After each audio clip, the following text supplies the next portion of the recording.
Bonjour à tous et bienvenue sur le plateau Village Semence en partenariat avec le groupe France Agricole.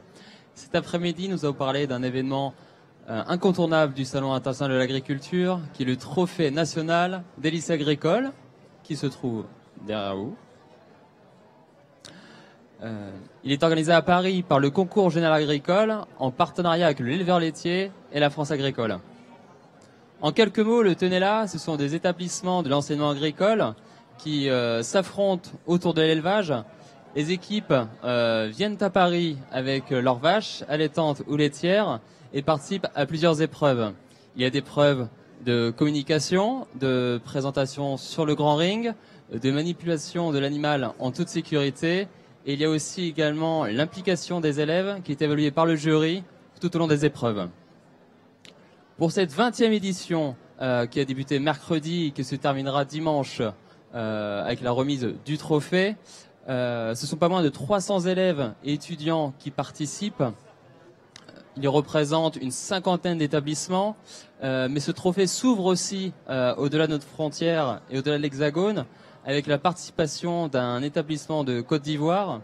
Il aurait dû être accompagné de 3 autres établissements, dont 2 établissements chinois, qui ne sont pas venus pour les raisons que l'on connaît tous. L'un d'entre eux, l'Institut de Churong, dans la province de Jiangsu, dans l'est de la Chine, avait formé un partenariat avec un lycée français. Et pour parler de cet échange franco-chinois, j'ai le plaisir d'accueillir à mes côtés l'équipe du campus des Sicaudières, lycée situé à Bressuire dans le département des Deux-Sèvres. Cette équipe est représentée à ma gauche par Léna Arnaud et par Théo Tim Debord. Bonjour à vous deux. Bonjour. Bonjour. Bonjour. Ces jeunes âgés de 17 ans sont en première et en terminale Bac Pro Conduite et Gestion des exploitations agricoles et ils sont accompagnés par leur directeur, Jérôme Jacques. Bonjour Jérôme. Bonjour. Bonjour. Et j'ai également le plaisir d'accueillir Dominique Grémy, rédacteur en chef adjoint de l'éleveur laitier. Bonjour à tous. Et membre du jury du TNLA. Je me tourne d'abord vers vous, Jérôme Jacques, directeur du campus. Comment un lycée des Deux-Sèvres a pu nouer un partenariat avec un institut en Chine, situé à plus de 9000 km? Comment ça s'est fait? Alors, première chose, peut-être pour resituer un petit peu le contexte, nous sommes un établissement scolaire agricole public, on fait partie du ministère de l'Agriculture et de l'Alimentation, ça c'est un point particulier. Et nous avons la chance au sein de ce ministère d'avoir un bureau des relations européennes et de la coopération internationale qui permet aux établissements de monter des projets d'échange avec des pays étrangers. Donc au sein de ce bureau, on a des animateurs en fait qui sont dans les établissements scolaires agricoles, animateurs qui ont un rôle de liaison en fait avec ces établissements. Et donc au campus des Sicaudières à Bressuire, nous avons la chance d'accueillir un enseignant qui a travaillé pendant 10 années en Chine, qui est malheureusement indisponible aujourd'hui, mais que je voudrais remercier, qui est Monsieur Max Monod, qui est un enseignant en anglais, qui s'occupe en fait dans le cadre de son travail d'enseignant et plus particulièrement au sein de ce bureau des relations avec la Chine. Donc il nous a permis de nouer un partenariat avec un établissement chinois. Il nous a également permis de mettre en place un échange en novembre 2019 avec 3 établissements chinois durant une semaine et qui a permis en fait d'accueillir 10 établissements français sur différentes thématiques, puisque on a pu nouer des partenariats sur l'élevage bovin, l'élevage porcin, mais aussi un partenariat important avec la culture du thé, puisqu'il y a quelques établissements français qui ont mis en place des cultures de thé, et donc c'est un partenariat qui nous a permis de mettre en place ces différentes cultures. Voilà. Très bien, merci Jérôme. Je me tourne maintenant vers les jeunes. C'est vous qui étiez en contact principalement avec cet établissement chinois. Quels ont été les échanges que vous avez eus avec eux? Depuis quand? Léna, est-ce que tu peux nous expliquer en quelques mots? Alors, les échanges ils ont commencé vers novembre. Donc, justement, Max Monod nous les a présentés. Il nous a dit, venez, faut aller directement échanger avec eux parce que ils sont en équipe avec nous. Donc, c'est normal qu'on échange pour les préparer. Et du coup, on a commencé à s'envoyer des vidéos pour leur dire voilà ce qu'on fait, comment il faudra se préparer. Et puis on a loué des liens clairement parce qu'il y a eu des échanges culturels en même temps. On a eu assisté Nouvel An chinois, l'année du rat. D'accord. Et il y avait un échange culturel en même temps de préparer le Ténéla. D'accord. Et Théotine, tu peux dire comment s'est passé les échanges quand vous avez traversé la distance, quand vous avez affronté la barrière de la langue? Donc les échanges étaient toujours positifs. On a échangé surtout lors de ces derniers temps lors des manipulations de la génisse qu'on a emmenée, donc Gorgonza, une rouge des prés.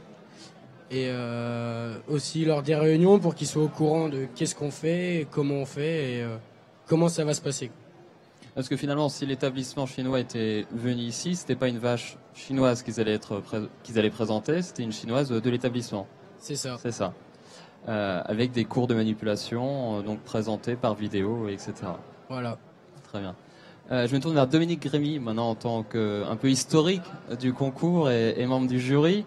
Donc là, il y a un établissement de Côte d'Ivoire qui est présent cette année, mais je crois que c'est pas la première fois qu'il y a un établissement étranger qui participe au TNLA. Non, c'est pas la première fois. Et puis il y a une réelle volonté, je pense, des organisateurs du trophée de s'ouvrir à l'international. Donc nous sommes sur le salon international de l'agriculture, donc on est vraiment dans cette vocation. Le trophée des lycées existe depuis, tu l'as dit, une vingtaine d'années. Ça sera l'année prochaine, les 20 ans.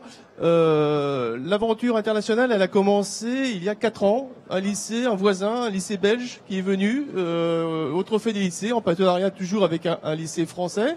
Et puis les années suivantes, on a eu la chance d'accueillir des Suisses qui sont venus aussi à côté, et même des Québécois qui ont traversé l'Atlantique pour participer à ce trophée des lycées. On s'en souvient encore, c'était des expériences très intéressantes.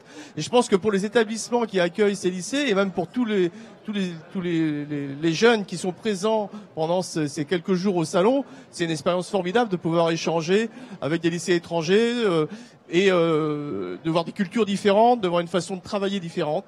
Donc on tient vraiment à développer ça. On aimerait bien même créer une section, ça a failli se faire cette année. Si les lycées étaient venus, on aurait eu une section de lycées étrangers. Et on espère vraiment que dans les années à venir, mais j'en suis persuadé, ça va se faire, qu'on ait peut-être une dizaine d'établissements et qui concourent dans une section, entre eux, et aussi avec les autres élèves. Voilà. D'accord.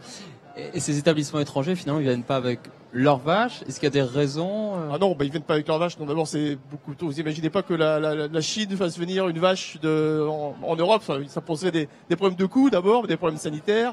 Non, c'est toujours un partenariat avec un lycée français, et ils utilisent la vache du lycée pour l'épreuve de manipulation qui a lieu pendant le concours, pendant le salon de l'agriculture. D'accord. On va un peu approfondir sur cette vache. Je me retourne vers les jeunes.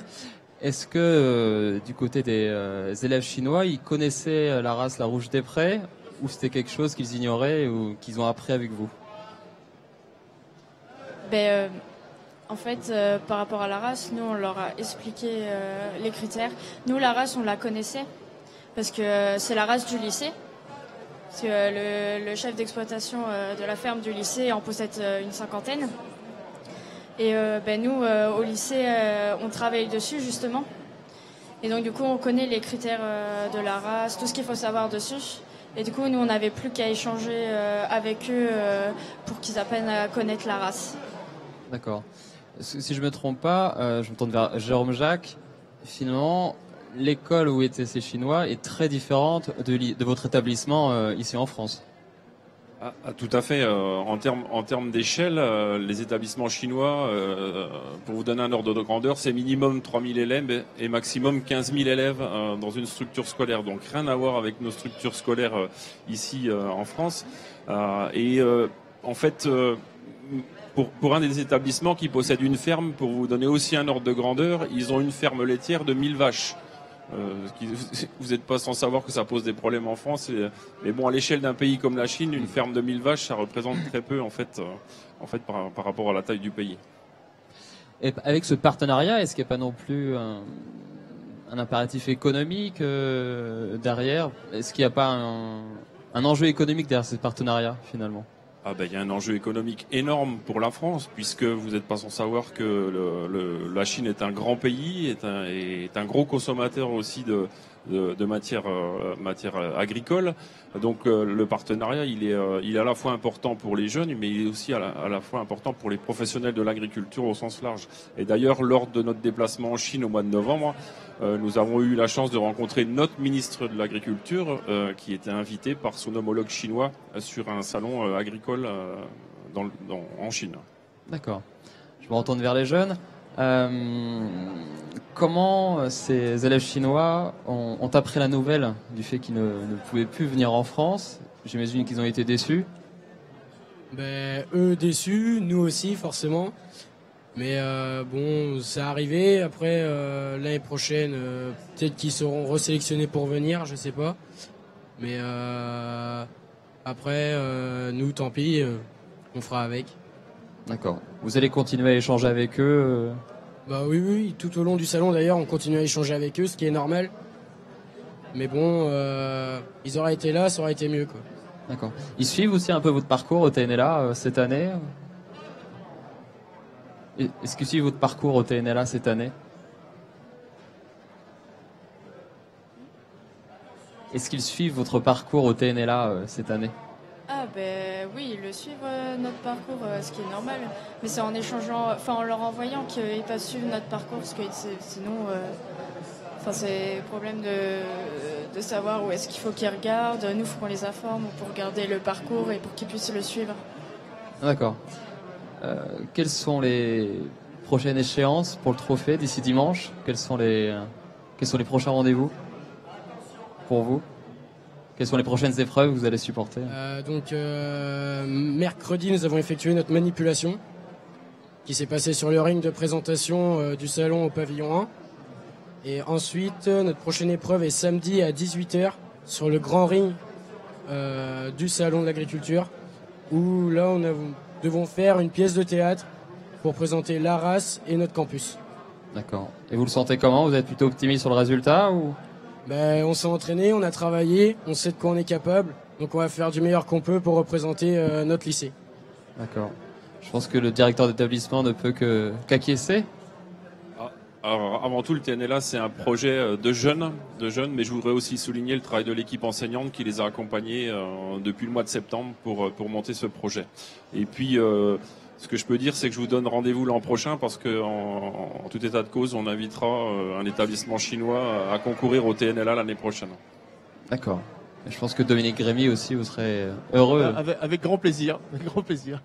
Voilà. Bah écoutez, ce sera le mot de la fin. Je vous souhaite bonne chance pour la fin de ce trophée. Merci. Qui puisse j'espère que vous pourrez ramener ce trophée dans les Deux-Sèvres dimanche. On espère bien. Et voilà, nous serons avec attention sur les résultats. Merci Jérôme et Dominique d'être venus sur le plateau. Et merci également à vous de nous avoir suivis en direct et en replay sur le programme du YouTube. Et à bientôt sur le plateau de Village Semence en partenariat avec la France Agricole. Merci.